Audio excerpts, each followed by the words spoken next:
most people, when they get started in sales, I know for myself, like I started with telephone sales in real estate. This was very B2C style. So I'd be curious if B2C, is that kind of the entry point, or did you start right into B2B? Do you know, it's really interesting. So I actually got fired from a coffee making job when I was 16. And I ended up walking across the road looking very dejected from this job because I made 16 cold coffees with a barista machine. It was like something they'd never seen before. And I was like this little 16-year-old dejectedly walking across the road, and I sat outside a jewellery shop. And this lady came over to the jewellery shop. She was looking in the window, and I said, "Oh, what are you looking for?" And we got to chatting, and she was buying something for a relative. And I went in with her, and we ended up buying something quite expensive. Obviously, it wasn't my money, so I didn't mind, but I was very, very into what she was doing. And the manager said, "Oh, are you guys related?" And I was like, "No, I've just met her outside." And they offered me a job. So I started off in jewellery sales when I was 16, and I went into recruitment. Technology recruitment straight out of uni. There you go. And so it does seem like we are naturally going to be finding ourselves maybe getting a taste of sales in the B2C world before we even consider going into that more corporate world, because it seems like there's a lot. It seems more complicated. Like if I look at examples, you know, the media, the movies, they're usually demonstrating to you some B2C sales. So I'd be curious to know, when you made that transition going into recruiting, which was a much more corporate focused type of sales, what were some immediate differences you noticed? Some of the things that I noticed were the deal sizes. You know, if you sell jewellery, even if you sell high-end jewellery, you are limited by the margin that we put on the product, right? So if you buy a diamond ring, for example, from a company that I worked with, you'd be spending maximum of £10,000 to £20,000, which is great. That's a great deal size, but that's unusual because the majority of people who come in and buy jewellery are buying $9.99 earrings for their kids, you know, because they've lost their studs again. So for me, the biggest difference was coming in and seeing the deal size exponentially go up, because you would be recruiting people on, you know, £80,000, £100,000 salaries, and we would be charging 30% on top of that to the client. So suddenly you're making these deals where the commission is higher and where the value is more, and also where the product can change its mind. Because when you work in recruitment, not only are you selling to the client, but you're also having to consistently sell to the person and keep them in the job for the rebate period, which if you guys have ever been recruited, you'll know that your recruiter is very nice to you for the first 3 months you start your job, because we don't want you to leave, right? That's the insider trick. But you have to do that consistently, right? You have to keep selling the client, the person. You have to navigate all the communication challenges in that. And so for me, those were the two biggest things: having a product that could change its mind and having huge deal sizes that automatically felt a little bit more scary. Tell us more about that fear. I think, and this is something that I see quite a lot, so I would say it's relatively normal, but when we start seeing bigger numbers involved in sales, it becomes harder to detach ourselves from the process. And you might see this as well. But I think that people get a lot more worried about rejection or a no from a bigger deal than they do from a smaller deal. And it's one of those things that also I find contributes to a lack of confidence in pricing, because people automatically assume almost that if we charge less for something, it becomes so much of a no-brainer that it's easier to sell, that somebody, of course, will buy it. And we know that's not the case. You know, logically, we know that's not the case. People are looking for transformation. But I think we have that automatic association, and I certainly did when I started out, with higher prices means more risk, means higher likelihood of rejection. And over the years, those are all things I found not to be true. Interesting. So when you put it that way, and obviously we just touched the surface, you suggest that, okay, when you go into the B2B world, you're going to be dealing with much higher price points, which means much bigger commissions. So why is it that not all of us are just jumping and going into corporate sales, knowing that there's more money to be made there? Do you know, it's a funny thing, isn't it? And I actually delivered a training session yesterday where we were talking about exactly this. And somebody said, but why am I not selling B2B then? And I was like, I don't know. So the actual statistic, if you look at it, is that the average B2C, business to consumer sale, is worth £1,500 in the UK. So that's £1,500. And, you know, you and I both know this. We both have sold to consumers in the past. you will have to have email marketing software. You will have to post on social media. You will have to have some kind of constant content creation like this podcast or my podcast, a newsletter that probably goes out multiple times per week, not to mention the fact that you're going to be doing live launches. You probably have a VA involved or some kind of team member. And so your operating costs are actually quite high, not to mention the amount of work involved. The average B2B sale, so business to business sale in the UK, is worth £10,000. So that's 5 times more. And actually, if we look at the operating costs involved, we don't have to have email marketing software. We don't have to spend our time on social media. We don't have to do the constant content creation. We don't have to have podcasts if we don't want to. In fact, the only things that my B2B or the clients who are selling B2B have is a newsletter once a month, and they do proactive outreach. That's it. That's all they do every month. And so when we think about, well, why are we not all doing it? It's the normal things, isn't it? We worry that maybe we're not the right fit for corporate companies. Do we have the right personality type? Are we selling something that they actually want to buy? Are they going to be difficult to deal with? Most of us have had a bad experience as an employee. So we worry that that's going to go into when we become an external supplier. Are we going to be undervalued? Are they going to be overworking us? Are they going to creep outside the scope that was originally set? So I think we have all these fears of the unknown. And then what happens is we never make a move on it, because even though we know financially it might be better for us, it just seems difficult and scary and process driven. And, that's not everyone's favorite thing. Fair enough. I often speak about how we build a caricature of the salesperson sometimes from media and movies, being like a used car salesman, being the most Wolf of Wall Street. Wolf of Wall Street. The older generation would just say Gordon Gekko out on Wall Street, right? But then it's interesting because for me, I have an assumption that a B2B salesperson has a very different personality than a B2C salesperson. Is that just a wrong assumption, or have you noticed some key differences? I don't think it's a wrong assumption so much. I think that there isn't really a big difference in terms of their personality type. What there is a big difference is in the way that they market. B2C, I think, is very much about being accessible for your audience. It's about building that personal brand. And I actually think it's one of the reasons that we struggle with rejection when selling to individuals, because you do so much work to build this personal brand. Every no feels like a no on you, your personality. Whereas B2B, they're buying based on the transformation, right? It's not their money, the stakeholder involved. It's not their cash. They don't care. They want the result that you're promising. And so actually what I've found over the years is that the actual personality types tend to be the same. You tend to get 4 main personality types in both. But what happens is the way that you show up publicly is different. If you sell B2B like me, you don't really have to do a lot of public marketing. I don't. My consumers, my stakeholders, my decision makers, they're not bothered if I'm posting on LinkedIn every 5 minutes, and they certainly don't care what I ate for breakfast. What they care about is, how am I showing up when I'm working with them? Am I doing the things that they've paid me to do? Whereas when I was in B2C, people really did. They cared about the behind the scenes and, what's the magic behind the curtain. And that's very draining. I would agree.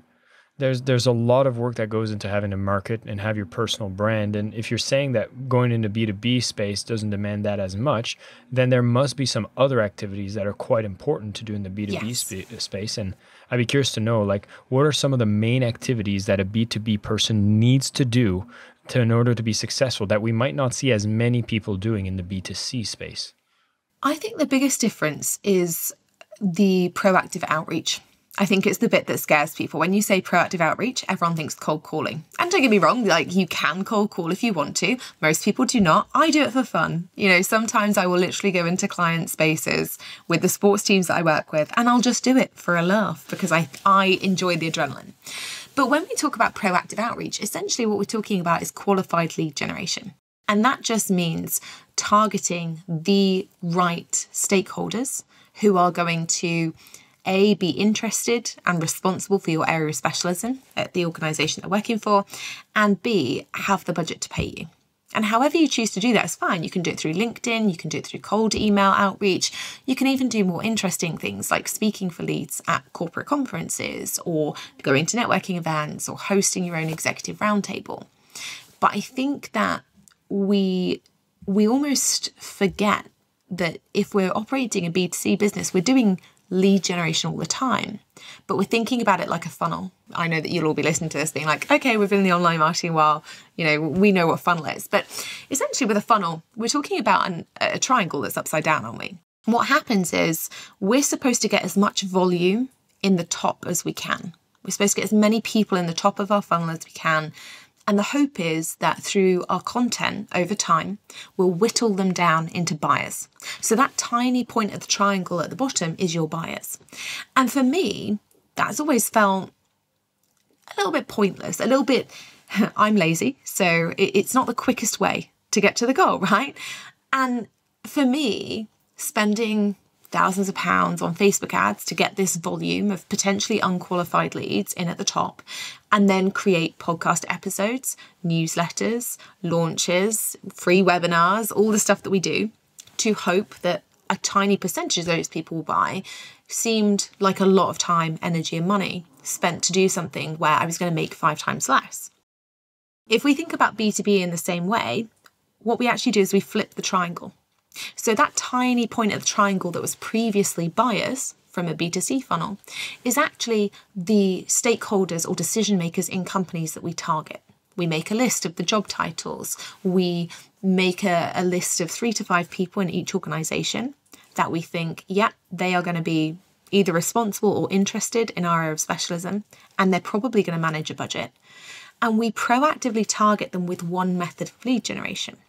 And what that means is that over time, your kind of triangle fills out with business development activities like keeping in touch, following up, having sales calls, and then it goes down into sales, which gives you a bigger percentage of people that are buying because they're all targeted. And then it goes down again a step into referrals because these people, they're it's not like the B2C world. They like to refer things and you get more sales. And then eventually it goes into people who've left the original company you've targeted. They move somewhere else in the same industry because that's what we do when we're employed. We go to the same kinds of companies and we make sales there and we continue with referrals. So actually, what's interesting for me is that we can create this whole essentially upside down funnel that makes our sales activity much easier over time. Does that make sense? Yeah, if I understand this correctly, like you're basically, there's the expression of spaghetti on the wall. I don't think I like the expression, but we're going to use it anyway, which is like, throw out some stuff and see what sticks, right? So it's just like, I'm going to do this content, that content, just see like if it resonates with someone, maybe I'll get the attention of a few. And then once a few actually comes down the pipeline through the email, through the webinars, all these things that we do in online marketing or direct sales online, then eventually you'll be in a conversation with someone who's qualified. If I understand this correctly, being a reverse funnel is you get so specific and you target someone that's such a valuable person that you're like, that would be a deal worthwhile. And then you expand. So it's not like a funnel, but it's more like building a web of contacts, which can lead to supporting sales, referral sales, actually helping you close your initial plan. And so you're kind of building that ecosystem and nurturing a lot of relationship. I feel like this would appeal to a lot of people who might self-identify as more introvert because you're focused on a lot less noisiness and kind of this like energy that you need to put out by always being like, hi everyone, welcome to my YouTube channel.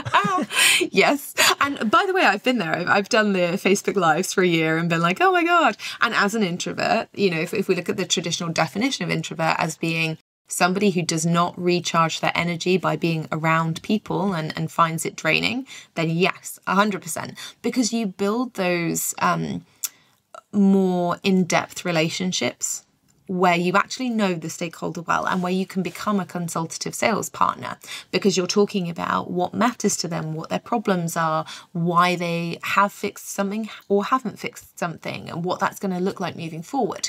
Whereas people who are potentially more extroverted or who, if you have done wealth dynamics, maybe you identify as a star personality, they like to broadcast and they like people to react. So they're more content driven. They're able to produce reams and reams of content and be okay with people reacting to it, and they've got the energy to do that and it recharges them. Introverts, not so much. You know, we don't do small talk well. And it's much easier to have a good relationship with, 100 stakeholders who are clear decision makers, who are qualified, than it is to build a relationship with multiple thousands of people in order to build and influence a brand. That's very interesting, especially with the fact that, if you're doing a lot of B2C sales, sometimes you have sales calls with people that could be actually quite draining to have conversations with. Like, it could be people that are really just wanting to have you listen to them.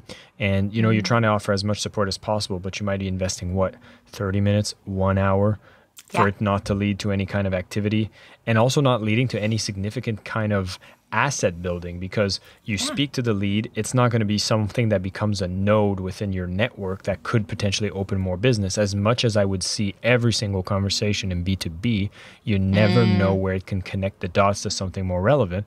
So it seems efficient.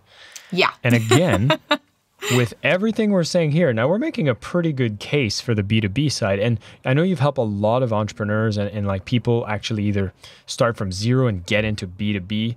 Is this something that you can go straight into it? And I'd love to maybe hear the story of one of your students once they've embraced this power. Yeah, absolutely. So let's talk about a lady called Kay. She's a really good example. And Kay, her name's Kay Fabella. If you want to go and search her out on LinkedIn, you absolutely can. She is somebody that I've known for years in the B2C space. And before working in the B2B world, she was a storytelling coach. So she helped women who were diverse of background to look at the stories around their generation, their race, and help them to use that to stand out in their markets, to own and be authentic. Really, really interesting niche. And she came to me in 2020 when the world went kaput. Not necessarily the safest time you would think to go to B2B sales, because all we heard in the media was everywhere's shutting down, companies are nightmarish to work with. But she came to me in 2020 and she said, I need to make this change. I cannot keep working with individuals anymore. It's so emotionally draining because you're hearing quite horrific stories a lot of the time. And I want to move into the B2B space. And I said, okay, cool. And she started and she followed my process. So for the benefit of those of you who don't know me, there's a 5-step process, I think, that, or that I've developed that helps you to sell to corporates. So you've got clarity, which is the understanding that you know who you want to sell to and what you want to sell to them. Then you've got lead generation, that process of developing and generating qualified leads that want to talk to you. Then you've got business development, the process of building, maintaining and leveraging those relationships so that you can make sales. Offers and proposals, so creating solutions that meet a need and articulating them well to a client. And then delivery and resell. Delivering a great experience and then reselling to that client so that you don't have to have thousands and thousands of new clients.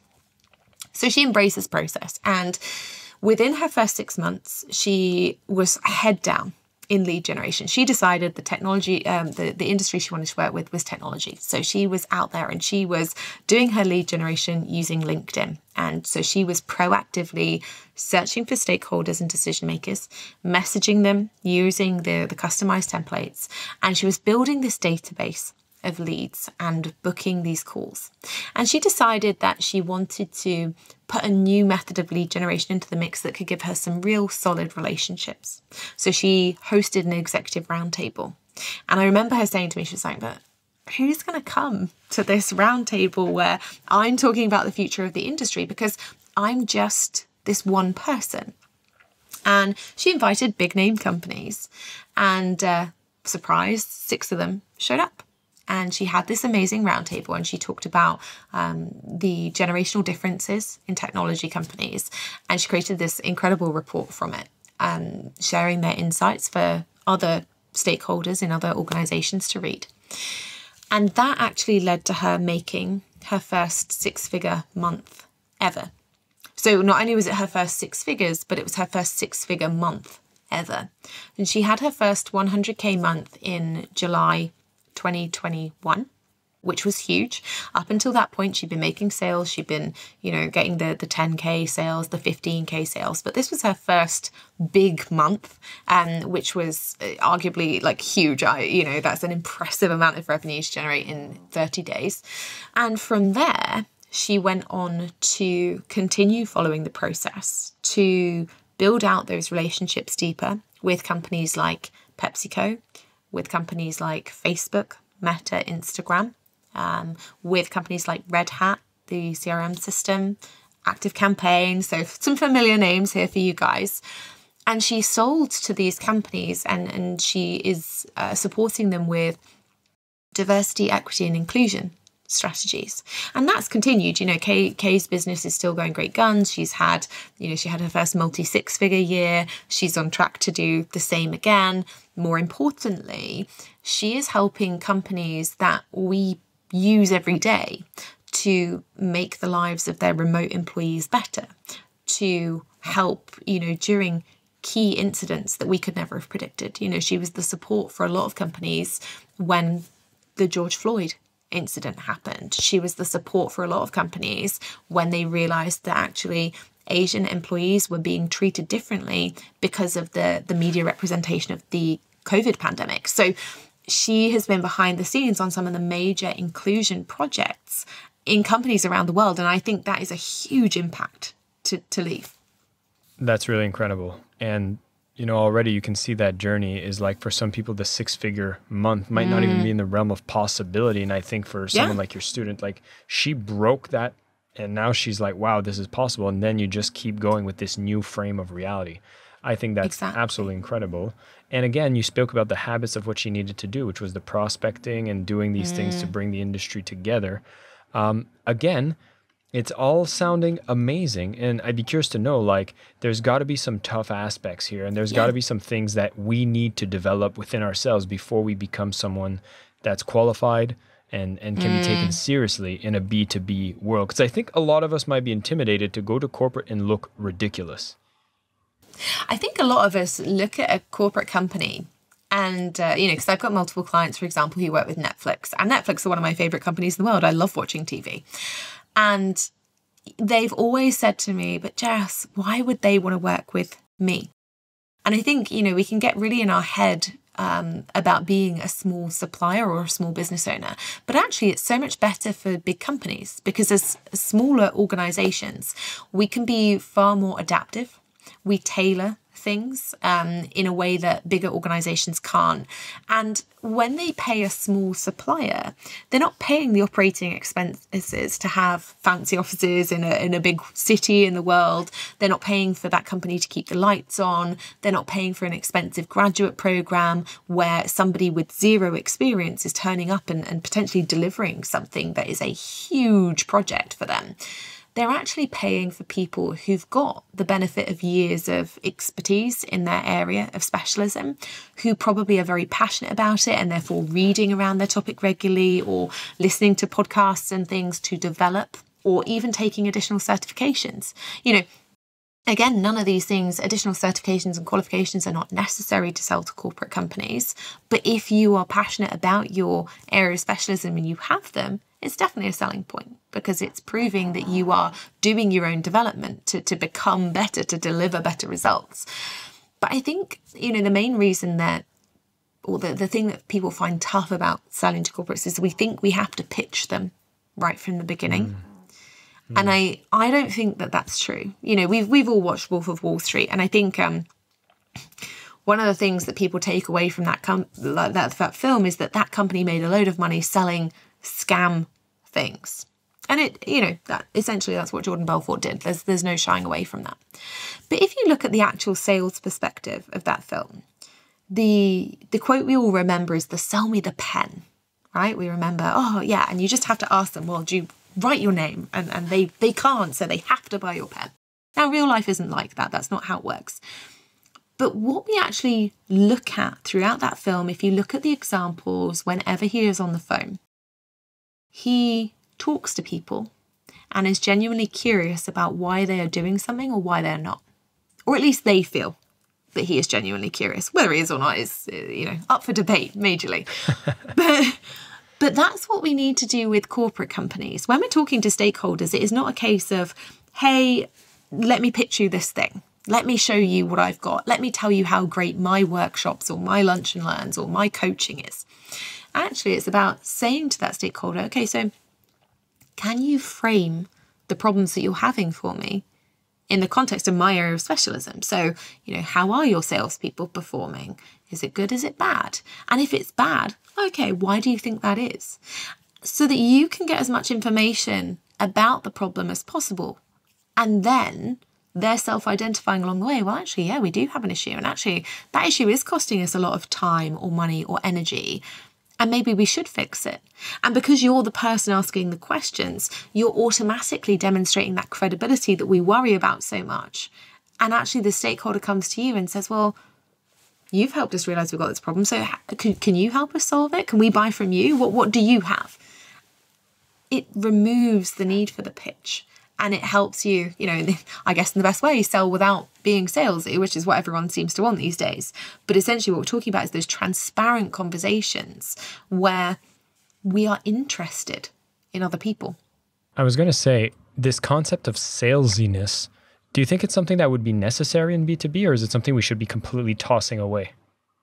Do you know, I don't think sales is a bad thing. Maybe that's controversial of me. But I think if you talk about salesy in the truest sense, what we're talking about is giving people the opportunity to make an independent decision about what is best for them.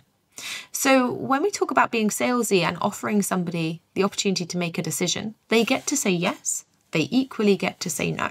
That is fine. Transparency is a good thing.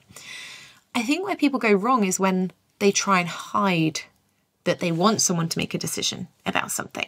And that's when we see the awkward, pictures in the Facebook DMs or whatever, where I got this recently. It was my birthday and someone slid into my DMs on Facebook and they were like, happy birthday, I hope you're having a great day.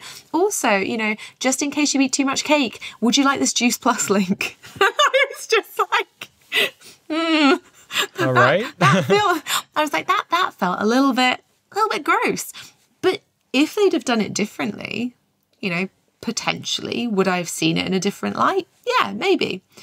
But it was the fact that they tried to hedge around it with, oh, it's your birthday and I'm going to try and be friends and force a rapport, even though I've never spoken to you. And it's that kind of thing that makes it feel gross. So I think we have to come away from this idea of salesy being wrong and actually think about what the problem is. And that is lack of transparency. Well, you're talking to the guy who talks about selling with love and wants to bring integrity. So yeah. I agree. And I would share the same opinion. So I'm glad we brought that out. There's something I thought was very interesting from your framework, especially the first step being clarity. And, at first when you were going through the model, I thought it was like, hey, identify, the needs and the problems of the client. But when you're speaking clarity, you're talking about your own clarity about what you're doing in sales, right? Yeah. And I know that this is something that you go in on as well. And I think we've got very similar opinions on it. Like, clarity, to me, is the most integral part of a sales process. If you don't know what you're doing, you are never going to achieve it. It's like getting in your car and expecting to know how to drive to, for me, Scotland is like 800 miles. I wouldn't be able to do it without plugging in the destination in the sat-nav. But people do it with sales because they expect or they hear, oh, well, you can just make 100K a month. You can't. You have to know, okay, what am I doing? Who am I selling to? What is the transformation that I'm going to provide? You don't have to have all the ins and outs necessarily. You don't need to have all your offers mapped out and things, but you do need to know, where am I going to focus? Which industry am I going to focus on? Because that's going to give you the ability to add more value to your sales process, right? Like you talk about this a lot as well. And I know, again, it's not, we're not talking about clarity here as being a lightning bolt from the blue that you just get one day in the shower. It's a process. It takes time. You have to wade through the treacle. Fair enough. No, you're right. And I think that's something I want to make sure we reinforce, because getting that clarity is actually what gives you that power as well in the sale. And then you can show up authentically. I was going to ask you one question that this one I'm very curious to hear your opinion, because When you're going to sell to corporate, and I know in your experience, you found yourself doing recruitment, and now obviously you're doing sales training for entire organizations. And for some people listening to this, maybe they could be consultant coaches or running a service-based business. And my question would be, do you suggest people to go and sell someone else's products in corporate before going to sell their own product, or should you just go right in? That's a really interesting question. It's actually something I've never been asked before, so thank you, because I've spoken to a lot of people about corporates and nobody's ever asked. So I think you should absolutely be selling your own products and services to corporate companies. I think that, and I know there'll be people listening to this podcast who have sold to corporates before and who haven't. And the biggest or the most damaging thing I see that is a mistake that people make when trying to sell to corporates is they use the bad habits that they've picked up elsewhere and they try and repeat them with their own products or services. So the biggest disadvantage I would say that I had was selling other things and knowing some of the bad habits of the trade and knowing some of the sleazy things that people will do to make a sale. And that was really hard for me because I just assumed everyone then was doing that. And it made me really cynical about the process. I was not, I didn't assume that people were selling authentically. I didn't assume that people were buying authentically. And that was a problem. If you're newer to selling to corporate, you can build a process that works for you around your products, around your services, around the transformation specifically that you want to talk to corporate clients about. And more importantly, you do it in a way that works for you, for your personality type, rather than, looking at Jordan Belfort and going, okay, cool, well, I'm just going to cold call and smile and dial for, 10 hours a day, because that might not be right. So no, you can absolutely start it with your own products and services, but you must have that clarity. What is the value that you are going to provide? What's that overall transformation that you're going to provide? Know that first, and then everything else becomes a lot easier.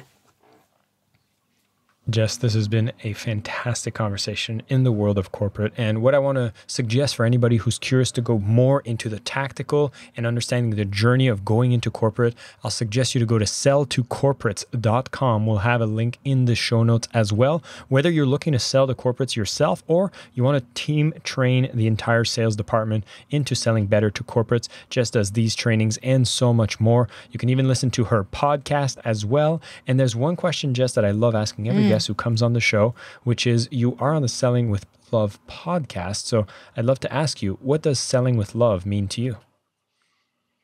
Do you know, I think selling with love to me means actually caring about providing the right solution to your client, whoever that might be.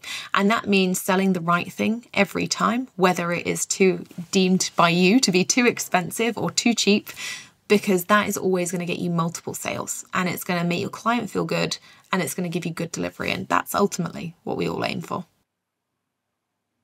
Jess, thank you so much for your time. For everybody tuning in, I want to share some of the things I picked up the most from this conversation. Number one, I love Jess's idea of the reverse funnel, being that instead of trying to reach the masses to possibly get one client, is you get so specific about an exact type of industry or decision maker you want to do business with and expand your web of relationships from there. And what's amazing about doing this is it's not about, seeing who's going to be resonating with your message, but every single touch point is a stepping stone, an asset that is being built, not a conversation that could have actually been labeled as a time waste. Although no conversation is a time waste, I can definitely see the value of all these connection points within an industry that can really help you put your foot in the door and actually start having more success over time. I also picked up on the fact that you might not need to do all the marketing, the social media, all of the things that, we have to build in online businesses when we are targeting consumers, but you do need to do proactive outreaching. And regardless of if you're doing B2B or B2C, it is something I suggest everyone to get experience with. And the beauty is, if you're doing business with corporates, the deal sizes are bigger. You're dealing with more relationships. You're dealing with solving bigger problems that are more quantifiable as well. And Jess walked us through the path that even if you haven't done it before, you don't get to carry the baggage of bad habits that many salespeople might have. You can start fresh, sell your own products, and realize that a lot of organizations can get massive value from you jumping in, supporting their team, and making an impact in the process. Once again, Jess, it was such a pleasure to have you on the show. Thank you so much for sharing. And for all of you, keep selling with love, maybe to corporates as well.